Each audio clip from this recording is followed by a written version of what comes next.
May 68 pesos ka ba dyan? Kung meron, tara subukan natin. At gawin nating 24,000 yan. O higit pa. Gusto mo yon? Kung oo, ito, subukan mo na. Try na natin. Pero bago yan, habang hinihiwa o hinanda natin yung cheese, ayan, naka-follow or subscribe mo na ba sa atin?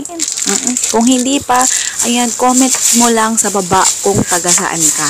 At pwede ka nang magkaroon o mabigyan ng electric hand mixer. Oo, libre lang yun. Pati shipping fee, sagot ko na. Comment mo lang kung taga saan ka, ha? Okay, ayan. Maglagay na tayo ng condensed milk sa hinge cups. Ayan, mga 10 ml lang size niyan. 4 na piraso lang kailangan natin dyan, ha, sa hinge cups. Oo, kasi 4 servings yung magagawa natin dito. Next, maganda ng lalagyan. Kasi pagtapos nun, kailangan natin gumawa ng mixture.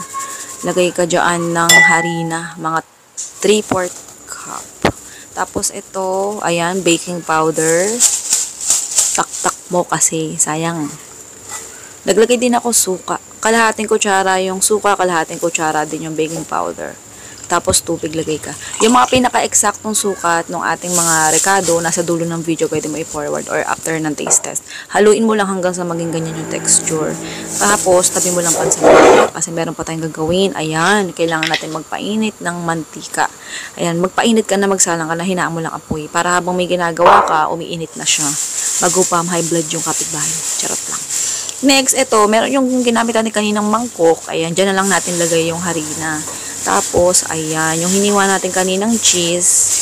Yan, dyan mo lagay. Balutin mo ng harina. Oo, lamutakin mo. Ayan. Ulitin ko yung listahan ng recipe at saka costing nasa dulo ng video. Okay? Ayan, balikan natin tong butter na tinimpla natin kanina. Lagay mo na dyan yung mga cheese na may harina na. Ayan. Sa time na to, ayan, mainit na yung mantika, kaya pwede na natin siyang isalang. Pero bago yan, ganyan muna gawin mo. Ayan, kailangan i-coat mo na ng butter yung cheese. Ganyan. Kahit di naman perfecto, okay lang. Hindi mo kailangan ng perfectong bilog dito, ha. Walang problema dyan, kakainin din naman. Charot. Ayan. Yung lakas ng apoy nito, kahit ano, mahina lang, carry na. Pero much better kung hinaan mo lang kasi medyo, baka matagalan ka sa pag ganyan, kuha-kuha ng butter na may cheese para hindi agad masunog yung mga nakasalang na.